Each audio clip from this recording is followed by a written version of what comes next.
सम्मानित मंच उपस्थित सभी आदर योग्य मेरे भाई और बहनों और मीडिया से आए हुए मेरे प्रिय मित्रों,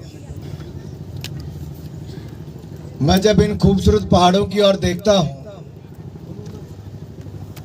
और मेरे सामने बैठे अपने खूबसूरत भाई और बहनों और प्यारे बच्चों को देखता हूं तो मन ही मन में सोचता हूं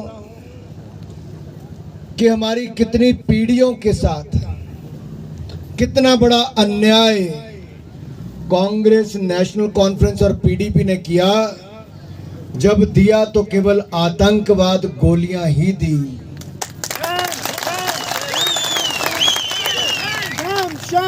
हमारे यहाँ पर अगर शांति होती, लोग सुरक्षित होते तो आज इस जन्नत को देखने देश नहीं दुनिया के कोने कोने से लोग पर्यटक के रूप में यहाँ पर आते।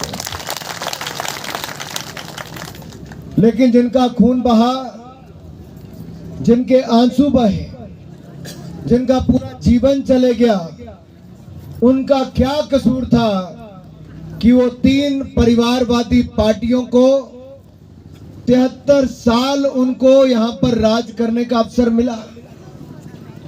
जो वो 73 साल में जो इन्होंने आपसे छीना था, जो 73 साल इन्होंने आपको नहीं दिया, वो मेरे भाई सुनील शर्मा ने नरेंद्र मोदी से 3 साल में आपके लिए करवा कर दिया है।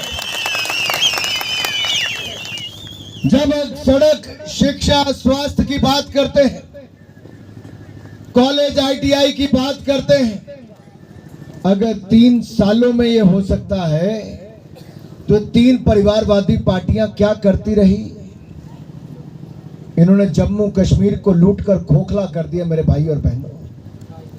साथ लगता है हिमाचल, देखिए क्या फर्क है, यही पहाड़ है, ऐसी ही बोली है, एक जैसे ही लोग हैं, लेकिन यहां पर धारा 370-35 से ने जम्मू कश्मीर को 7 दशक पीछे धकेल दिया था। ये तो धन्यवादी हूं मैं आपका कि आपने 2014 में, 2019 में आपने दोनों बार कमल का फूल खिलाया, सांसद भाजपा का जिताया और पूर्ण बहुमत से नरेंद्र मोदी की सरकार को बनाया। जब आपने पूर्ण बहुमत की सरकार बनाई, मोदी सरकार आई, तो 5 अगस्त 2019 को सदा के धारा 370 और 35 को धाराशाही कर दिया है, मिट्टी में मिला दिया है मेरे।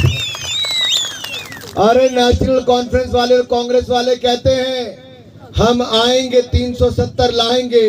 अरे ना तुम आओगे ना धारा 370 ला पाओगे।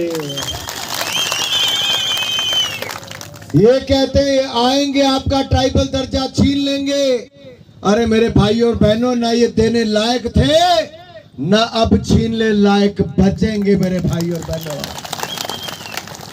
ये देने वाले की शक्ति भी भारतीय जनता पार्टी को देवी देवताओं ने दी और मेरे आप देवी देवताओं जैसे वोटर्स ने दी है।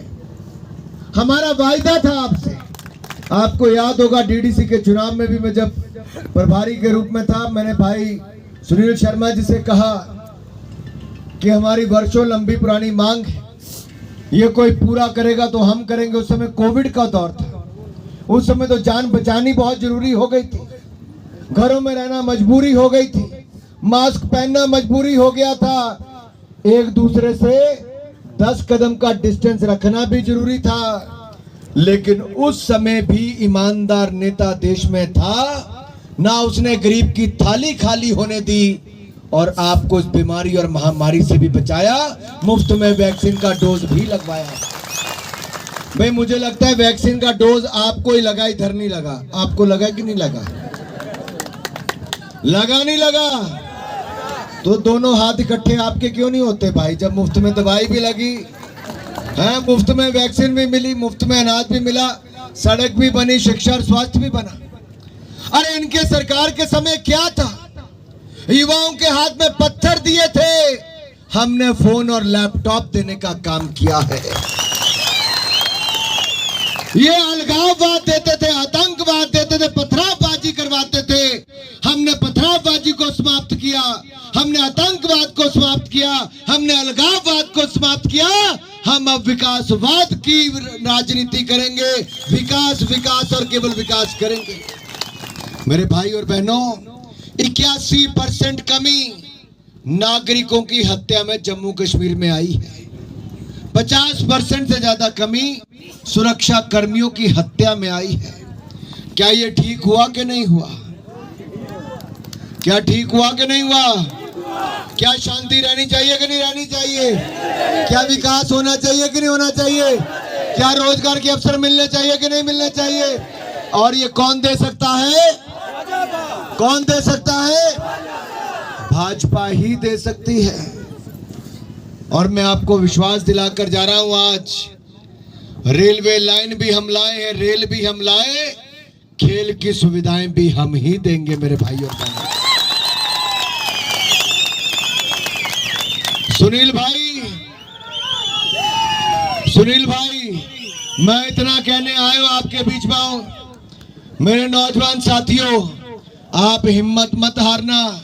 ये मोदी की सरकार है, 2036 में ओलंपिक्स का आयोजन करवाने जा रही है। दुनिया के सबसे बड़े खेल है। लेकिन 2024 से 2036 के बीच में 12 साल का समय है। हम देश के गांव-गांव में और देश के हर जिला में खेलों की इतनी सुविधा बनाएंगे कि अपने रिकॉर्ड मेडल भी जीत कर लाएंगे। और मैं बॉर्डर के अपने भाई और बहनों से कहना चाहता हूं, अगर मोदी बॉर्डर पर सड़कें पहुंचा रहा है, बॉर्डर में सड़कें पहुंचा रहा है, तो खेलों की सुविधा भी पहुंचाएंगे, खेल मैदान भी बनाएंगे मेरे भाई। ठाकुर जी जिंदाबाद। अगर बॉर्डर विलेज प्रथम विलेज हो सकता है, बॉर्डर विलेज तक सड़क पहुंच सकती है, बॉर्डर तक पर्यटन पहुंच सकता है, तो बॉर्डर तक पर्यटन आने को कौन रोक पाएगा? यहां भी पर्यटक आएगा।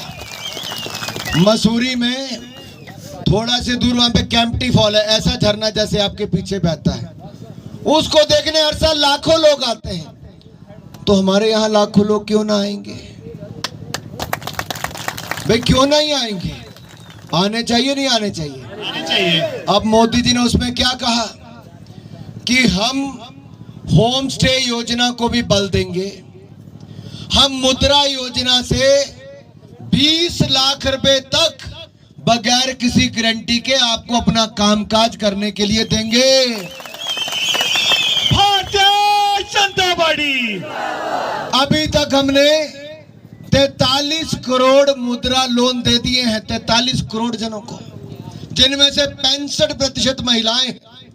अगर मेरी बहनें भी अपने 3 कमरे के घर में 2 कमरे या 1 कमरा होम स्टे के लिए खोलना चाहती है, 4 कमरे का घर होगा, 2 कमरे उसके लिए देना चाहती है, तो मेरी बहनों, मैं आज आपको कह रहा हूं, अपने भाई की बात याद रखना। अगले 25 साल तक आपके बीच में वोट मांगने आना है। साल में अगर 150 दिन भी लोग आकर रुक गए और 2 कमरे भी चढ़ गए, तो समझ लो 300 कमरे चढ़े। तो 300 कमरे चढ़े और 1-1 हजार रुपए में भी चढ़ा, तो मेरी लखपति दीदी तो बन गई, 3-3 लाख रुपए की कमाई हो जाएगी। हो सकता है कि नहीं हो सकता है? मोदी ने पिछले 5 सालों में 1 करोड़ बहनों को लखपति दीदी बना दिया। अगले 5 सालों में 2 करोड़ बहनों को लखपति दीदी बनाना है।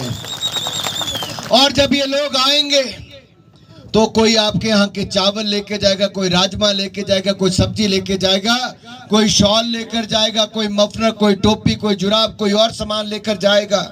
आपके यहाँ की एक याद के रूप में, मोमेंटो के रूप में लेकर जाएगा। तो स्वयं सहायता समूह की बहनों की कमाई भी बढ़ेगी, मेरे नौजवान भाई और बहनों के लिए रोजगार की व्यवस्थाएं बढ़ेगी। जब टूरिस्ट आएगा तो दूध भी ज्यादा लगेगा, फल सब्जियां भी ज्यादा लगेंगी, दुकानों पे सामान ज्यादा बिक पाएगा। आप एक छोटा सा उदाहरण देखो, मैं जब 26 साल का था तब मैंने धर्मशाला में क्रिकेट स्टेडियम बनाया था। सरकार का 1 रुपया मैंने नहीं लिया। आज वो दुनिया का सबसे खूबसूरत स्टेडियम गिना जाता है, तो धर्मशाला क्रिकेट स्टेडियम गिना जाता है। मैं तब राजनीति में नहीं था। आज मैं आपको कहना चाहता हूं, आज धर्मशाला की अर्थव्यवस्था के बारे में किसी से पूछिए। 2005-6 में मैंने जब पाकिस्तान हिंदुस्तान का मैच करवाया तब वहां पे एक 3 स्टार होटल भी नहीं था, हवाई जहाज भी नहीं आता था, स्टेडियम की 4 दीवारी भी नहीं थी। आज वर्ल्ड कप के 5-5 मैच होते हैं, महीना महीना वहां पे कमरे में नहीं मिलते, 5 तारा होटल बन गए, 30 से ज्यादा 3 स्टार होटल बन गए, 20,000 से ज्यादा कमरों की सुविधा छोटे से धर्मशाला में हो गई और वहां न जाने लखपति कितने लोग बन गए मेरे भाई और बहनों। क्यों हुआ? शांति थी, खेल मैं लेकर आया, स्टेडियम मैंने बनाया। अगर आपके यहाँ पर शांति है, कोई फिशिंग करने आएगा, कोई पहाड़ चढ़ने आएगा, कोई सुंदर वादियां देखने आएगा, कोई ये खूबसूरत पहाड़ देखने आएगा, मैं आपसे इतना ही निवेदन करने आया मेरे भाई और बहनों, मोदी दोबारा लाओ, खुशहाली और बढ़ती जाएगी, देश की सुरक्षा बढ़ती जाएगी, मेरी बहनों के चेहरे पे मुस्कुराहट बढ़ती जाएगी। पिछले 10 सालों में 4 करोड़ पक्के मकान बनाकर दे दिए, 12 करोड़ शौचालय बना दिए, हर घर हर गांव तक बिजली पहुंचा दी, 13 करोड़ घरों को नल से जल की सुविधा दे दी, 10 करोड़ बहनों को रसोई गैस का सिलेंडर और चूल्हा दे दिया, 60 करोड़ लोगों को 5 लाख का इलाज मुफ्त में दे दिया, 80 करोड़ को मुफ्त में अनाज दे दिया और अगले 5 साल की गारंटी भी किसने दे दी है? अगले 10 साल की गारंटी भी मोदी ने दे दी है। मेरे भाई और बहनों, ये नरेंद्र मोदी जी की सरकार है, जो कहते हैं वो करके दिखाते हैं। मैं आपसे पूछता हूं, ट्राइबल का दर्जा किसने दिया? मोदी जी। मैं थोड़ा जोर से बोलो भाई, ट्राइबल का दर्जा किसने दिया? सरकारी नौकरी किसको मिलेगी? मोदी को नहीं, आपको मिलेगी। जो काबिल होगा उसको मिलेगी। हाँ, जो काबिल होगा उसको मिलेगी भाई। मैंने इसलिए अपना क्वेश्चन घुमा दिया थोड़ा सा। ये नई विधानसभा किसने बनाकर दी? मेरे भाई और बहनों, अब आप देखिए आपकी एक नई ताकत बनती जाएगी, यहाँ विकास के नए आयाम स्थापित होते रहेंगे। आपको विकास तो किया ही, 11 मेडिकल कॉलेज पूरे जम्मू कश्मीर में मोदी जी ने पिछले 10 साल में खोल दिए, कांग्रेस नहीं कर पाई थी। IIT बना दिया, IIM बना दिया, एम्स अस्पताल दे दिए, वंदे भारत ट्रेन चला दी और दिल्ली तक 6 लेन एक्सप्रेस वे 6 घंटे तक दिल्ली में पहुंचाने के लिए बना रहे। मेरे साथियों, एक बात मैं आपसे और कहने आया हूं, अगर हम 10 सालों में ये कर सकते हैं, जब देश की अर्थव्यवस्था कांग्रेस इस हालत में छोड़ के गई थी कि लड़खड़ाती चरमराती अर्थव्यवस्था थी, हमने उसको बचाया भी, आगे बढ़ाया भी, 10वें नंबर से दुनिया की 5वीं बड़ी अर्थव्यवस्था हमने भारत को बना दिया है। यही रुक जाना है, आगे बढ़ना है। अगर दुनिया की 3री अर्थव्यवस्था बनाना है तो मोदी को 3री बार प्रधानमंत्री बना दो। हम अगले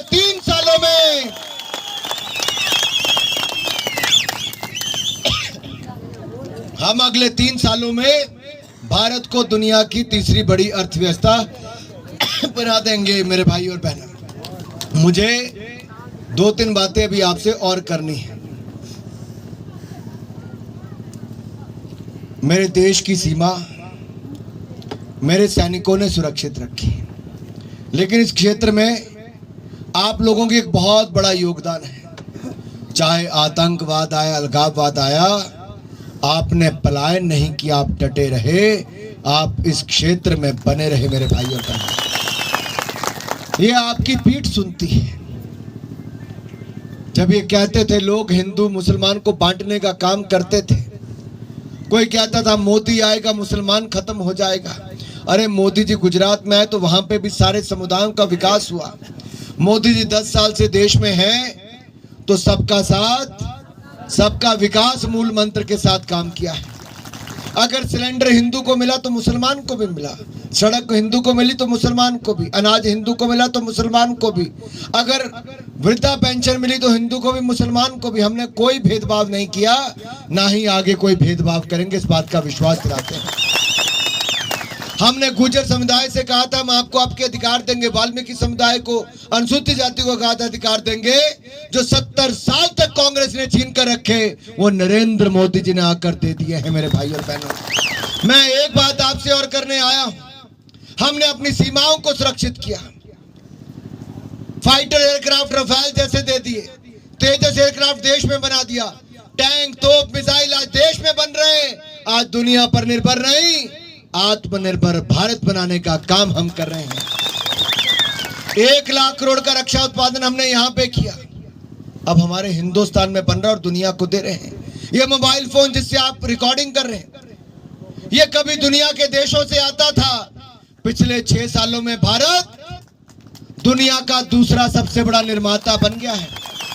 4 लाख करोड़ रुपए के मोबाइल फोन हमने इस साल बनाए, 4 लाख करोड़ के, और 1,20,000 करोड़ के एक्सपोर्ट कर दिए, दुनिया में भेज दिए। हमने 99% हिंदुस्तान में मोबाइल फोन आज हिंदुस्तान का बना हुआ है। पहले खिलौने भी विदेश से आते थे, अब खिलौने विदेश में भेजने का काम हो गया है। आज हिंदुस्तान को अपने पांव पर खड़ा करने का काम हो रहा है, आगे और मजबूत किया जाएगा। कभी आप बच्चों को लोरी सुनाते थे, चंदा मामा की लोरी सुनाते थे, नहीं सुनाते थे? आज मोदी सरकार में चंद्रमा के दक्षिण ध्रुव पर शिव शक्ति पॉइंट पर तिरंगा झंडा लहराता है।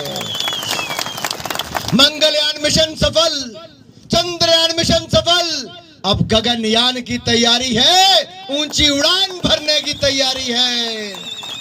अरे मेरे साथियों, ये हिंदुस्तान आज नई दिशा ले रहा है। यूक्रेन रशिया में युद्ध चला है और पैलेस्तीन और इजराइल में भी युद्ध चल रहा है, और भारत की ओर लोग उम्मीद भरी नजरों से देखते हैं। आज हमारा देश सुरक्षित क्यों है? क्योंकि मजबूत सरकार है, मजबूत सेना है।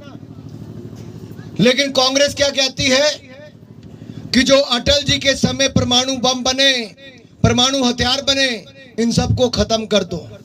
क्या करना चाहिए जी? देश को कमजोर कर दे? क्या करें? राहुल गांधी कहते देश को कमजोर कर दो, कर दें क्या? अरे ये कहता परमाणु हथियार खत्म कर दो, कर दें क्या? अरे ये कहते चीन को और जमीन दे दो, देना क्या? अरे ये कहते कश्मीर को दे दो, उसको पाकिस्तान को दे दो, देना क्या? अरे इन्होंने कच्चा थीबू भी दे दिया श्रीलंका को। मैं जब कहता हूं ये कहते तो इसका मतलब क्योंकि इनकी इच्छा थी तभी चीन ने ले लिया था, तभी पाकिस्तान ने कब्जा करके रखा है, तभी कच्चा थीबू आइलैंड श्रीलंका को दे दिया। अरे सब कांग्रेस की सरकारों में हुआ है। आज नरेंद्र मोदी की सरकार है, कोई 1 इंच भूमि भी लेने की सोच नहीं सकता है मेरे भाइयों और बहनों। इनके समय आतंकवादी हमले होते थे, बम धमाके होते थे, कुछ नहीं करते थे। आज भारत घर में घुसकर मारता है, सर्जिकल स्ट्राइक भी करना जानता है। इनके समय ये कहते थे रामलला नहीं है, ये कहते थे राम सेतु भी काल्पनिक है। कांग्रेस के एडवोकेट रामलला की जन्मभूमि के केस में खिलाफ मुकदमा लड़ते थे, बाबरी मस्जिद के लिए लड़ते थे। लेकिन 500 सालों का संघर्ष और इंतजार, वो दिन आया, अयोध्या जी में भव्य राम मंदिर का निर्माण भी हुआ है। केवल यही नहीं हुआ, काशी विश्वनाथ धाम बना, केदारनाथ धाम बना, सोमनाथ धाम बना, महाकाल लोक धाम बना, करतारपुर कॉरिडोर बना, हेमकुंड साहब तक रोपवे बना, और अब अयोध्या में भव्य राम मंदिर का निर्माण भी हो गया है। बोलो जय जय सिया राम, जय जय सिया राम। हमने वोट के निर्णय के बाद किया, टाइम मुझे पता है लेट बहुत हो गया, लेकिन अब जनता इतनी जोश वाली है तो क्या करूं भाई, कैसे चला जाऊं?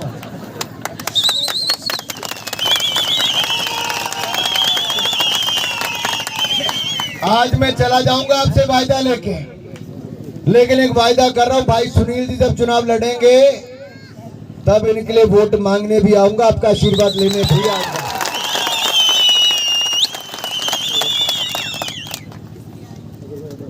और तब वोट मांगने से पहले मुझे भी कुछ मौका देना भाई, कोई सेवा सुबह करने का। मोदी सरकार बन जाएगी तो अपने क्षेत्र का विकास हो जाएगा। भाइयों बहनों, 19 तारीख का दिन होगा, कमल का फूल चुनाव चिन्ह होगा। सुबह उठकर कमल का बटन दबा देना। 4 जून को जब नतीजे आएंगे 400 सीटों पर कमल कमल कमल ही खिलता नजर आएगा, सब तरफ कमल ही खिलता नजर आएगा।